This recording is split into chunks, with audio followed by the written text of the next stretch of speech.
હાથી મસાલા present સ્વાદની પરંપરામાં હું નિકુંજ જોશી તમારું સ્વાગત કરું છું।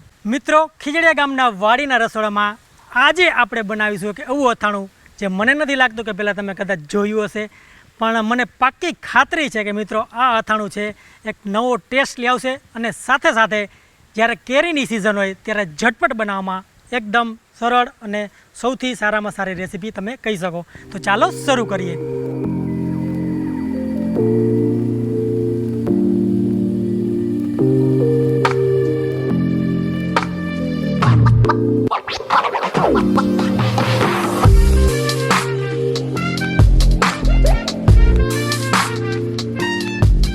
આમ તો હિન્દીમાં કેરીને બી આમ કહેવામાં આવે છે, પણ જ્યારે તમે આમ બનાવશો ત્યારે આ આમ છે એ ખાસ બની જશે।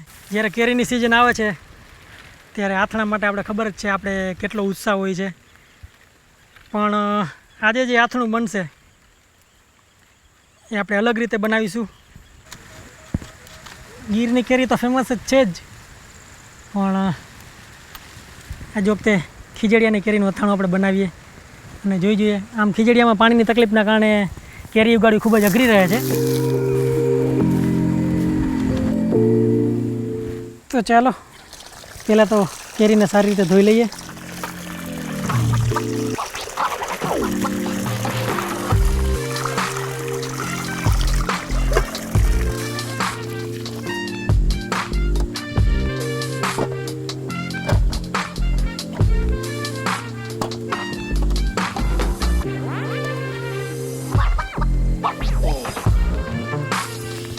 તો આપણે સૌની પહેલાં છે જે આ જારી હોય તો સારું, પણ જો જારી ન હોય તો તમે ડાયરેક્ટલી બી તમે કેરીને ગેસ ઉપર શેકી શકો છો।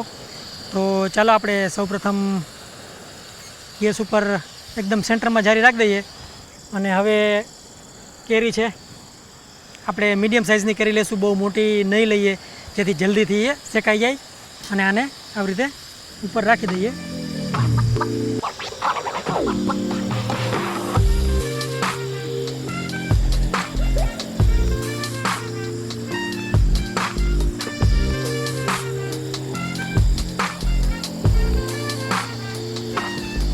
આપણે કેરીને પલટતું બી રહેવાનું છે એટલે બળે નહીં અને ફરતી બાજુથી સારી રીતે શેકાય। તમે જુઓ ઝડપથી એ શેકાવા માંડી છે, તો જુઓ કેરીનો કલર છે એ સારી રીતે ચેન્જ થવા માંડ્યો છે। થોડી ઘણી ઉપરથી બરે તો કાંઈ ડરવાની જરૂર નથી, કારણ કે આની છાલ છે આપણે એને ઉતારીને વાપરવાની છે, તો કાંઈ ચિંતા નથી। પણ સારી રીતે ફેરવતા જઈએ અને શેકતા જઈએ અને ટ્રાય કરીએ કે ફરતી બાજુ એકસરખી એક સમાન શેકાય। આમાં ખાલી એટલી ધ્યાન રાખવાની છે કે હીટ છે તમે મીડિયમ રાખજો ફ્લેમ, જેથી કરીને કેરીમાં ખૂબ જ દાજ ન પડી જાય, પણ એને બી કંઈ વાંધો નથી બહુ, ધુવાણાની બી આમ તો એની જે છાલ બરે છે એની બી એક સુગંધ આવશે। તો અંદાજે 10 મિનિટ જેવો ટાઈમ થઈ ગયો છે અને મારી કેરી શેકાઈ ગઈ છે, તો હું ગેસ બંધ કરી દઈશ અને આ કેરીને આપણે તરત જ ઠંડા પાણીમાં નાખી દઈશું, જેથી કરીને એની છાલ છે એ ઉતારવી ખૂબ જ ઇઝી રહે। જો આ રીતે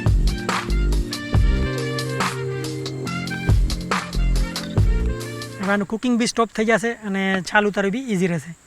તો ચાલો હવે આપણે કેરીને નાખીને તરત જ એકાદ જ મિનિટમાં 1 મિનિટ જેવું બી નથી થયું અને આ રીતે હળવેળે આપણે એની છાલ ઉતારી લઈએ।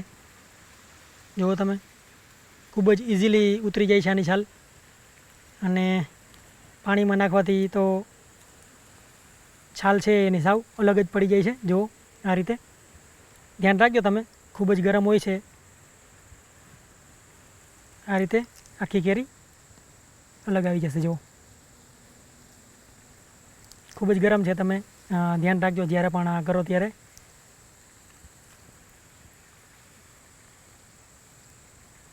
આ રીતે એને અલગ રાખી દેવાની છે અને એવી જ રીતે બીજીની પણ છાલ ઉતારી નાખીએ।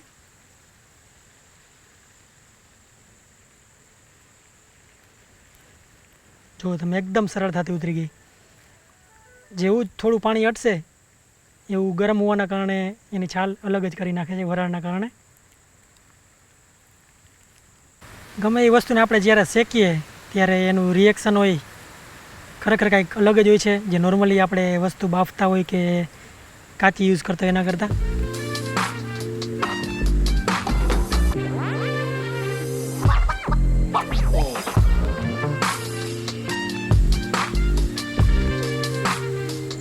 તો તો સૌપ્રથમ આપણે છે ને કેરી થોડી ઠંડી થઈ ગઈ છે એટલે આ રીતના એના આપણે માવો છે એનો અલગ કરી લેશું, એટલે કે પલ્પ.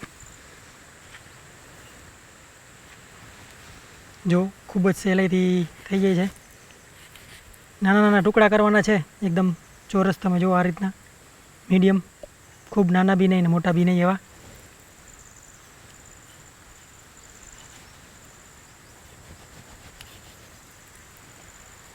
ભલે ચૂંદો થઈ જાય તો એનાથી કંઈ બીવાનું નથી, કારણ કે આ અથાણું છે આપણે આખા ભાગું જ રાખવાનું છે અને એ જ એની મજા આવી છે. જો આ રીતના શેકાઈ જાય પછી આને સુધારવી સહેલી બી કહી શકો અને હાર્ડ બી કહી શકો, કારણ કે પરફેક્ટ શેકાણું આની રીતે. તો જુઓ તમે, ખૂબ જ સહેલી. જો થોડીક કાચી રહી ગઈ તો અઘરી, અને વધારે શેકાઈ ગઈ તો બી અઘરી, કારણ કે આના જે રૂછા હોય એ કાપવામાં થોડા નડે. અત્યારે જેની સુગંધ આવી રહી છે એ કંઈક અલગ જ આવી રહી છે, કારણ કે આપણે આને શેકી છે અને છાલ જે બળી અને એનો ધુવાણો હોય એ આમાં ખૂબ જ સારી રીતે બેસી ગયો છે, એટલે કંઈક અલગ જ ટાઈપની સુગંધ આવી રહી છે. તમે ટ્રાય કરશો ત્યારે તમને બી એ અનુભવ થશે. તો આપણે જે આ શેકેલી કેરીનું અથાણું છે એમાં અચાર મસાલા મિક્સ વાપરીશું, અને અંદાજે આપણે 1 કિલો જેટલી કેરી લીધી છે, અને જે આપણો મસાલો છે આ એને 2 સરખા ભાગમાં વેચી નાખશું. તમે જુઓ, આ મસાલાની ખાસિયત એ છે કે આમાં કોઈ પણ વસ્તુ તમારે એડ કરવાની નથી, ફક્ત કેરી જ ઉમેરવાની રહે છે. ચાલો 2 સમાન ભાગમાં આપણે વેચી દીધો. અને આપણે આ એક જ અથાણું છે એમાં 2 વેરાયટી બનાવશું, એકમાં તેલ નાખીશું અને એકમાં તેલ નહીં નાખીએ. તો ચાલો પહેલાં આને સારી રીતે ફેલાવી લઈએ. આમાં તમારે મીઠું બી નાખવાનું રહેતું નથી, કારણ કે ઓલરેડી આમાં મીઠું છે જ. તો બીજી તરફ મિત્રો આપણે અંદાજે 200 ગ્રામ જેટલું તેલ છે એ ગરમ કરીશું. જો તમારે તેલવાળું અથાણું ન ખાવું હોય તો તમે નોર્મલી એમણામ બી બનાવી શકો છો. એ તમને 2 વર્ઝન હું બતાડીશ. આપણે તેલને અહીંયા સારી રીતે એક ફેરે ધુવાણા નીકળી જાય એટલું ગરમ કરી અને પછી એને વાપરવાનું છે. આપણા તેલમાંથી ધુવાણા નીકળવા માંડ્યા છે, તો જ્યારે ધુવાણા નીકળવા માંડે ત્યારે તમારે ગેસ બંધ કરી દેવાનો. અને બીજી તરફ ચાલો આપણે અહીંયા તૈયારી કરીએ. તો ચાલો અંદાજે 1 કિલો જેટલી આ કેરી છે, જુઓ તમે, આપણે એને 2 સમાન ભાગમાં વેચી દઈએ.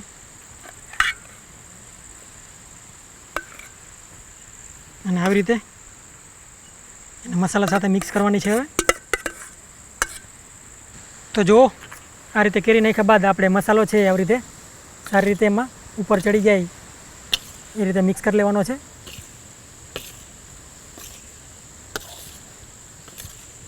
સૌથી સારામાં સારી મેથડ આ કે આવી રીતે એને તમે હળવે આમ ઉપરની સાઈડ ચડાવતા જાઓ, જેથી કે તમારી જે કેરી છે એ ભાંગે બી નહીં અને તમારો મસાલો બી જો ખૂબ જ સારી રીતે મિક્સ થઈ જાય. એવી જ રીતે આપણે બીજી થાળીમાં બી મિક્સ કરી લઈશું. ખૂબ જ સારી રીતે અને સરળતાથી આપણે મસાલો છે એ કેરીમાં ચડાવી દીધો છે. આપણે એમ કહીએ મસાલો ચડાવવો છે. તો જુઓ, આવી રીતે થઈ ગયા બાદ આપણે 2 કાચની બરણી લઈ લેવાની છે, અને એમાં જે આપણું અથાણાનું મિક્સચર છે આવી રીતે નાખી દઈએ.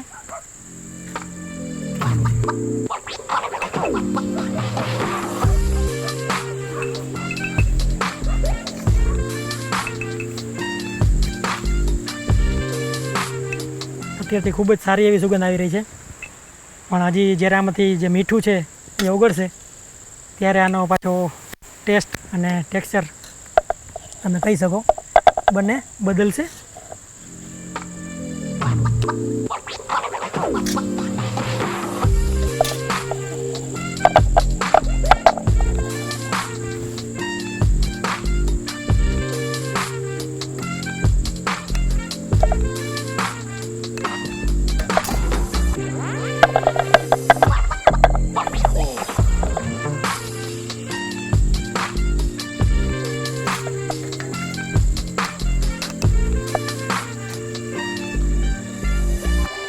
તો ચાલો, આ જે તેલ વગરનું અથાણું છે એની જાર રેડી છે. તો આવી રીતે આપણે એને સારી રીતે પેક કરી લઈએ અને હમણાં રહેવા દઈએ. તો આપણું તેલ છે એ ફૂલ ગરમ કર્યું હતું તે પછી હવે સાવ ઠંડુ થઈ ગયું છે.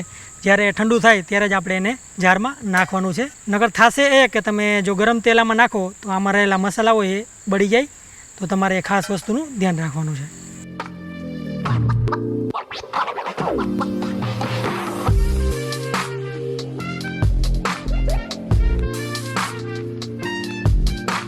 મિત્રો, હું આશા કરું છું કે આ રેસીપી બી તમને ગમી હશે. ફરી મળીશું સ્વાદની પરંપરામાં એક આવી જ પરંપરા સાથે. ત્યાં સુધી આવજો. Thank you so much. Bye bye. Take care.